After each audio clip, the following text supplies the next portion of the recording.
అను రాఘవపూడి దర్శకత్వంలో హీరో ప్రభాస్ నటిస్తున్న ఫౌజీ సినిమా విడుదల తేదీ ఖరారైంది.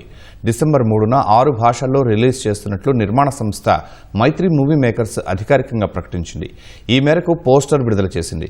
యుద్ధ భూమిలో శరీరమంతా గాయాలతో చుట్టూ నేలకూలిన సైనికుల మధ్య తుపాకీ పట్టుకుని నిశ్శబ్దంగా కూర్చున్న ప్రభాస్ లుక్ మూవీపై అంచనాలను పెంచుతోంది.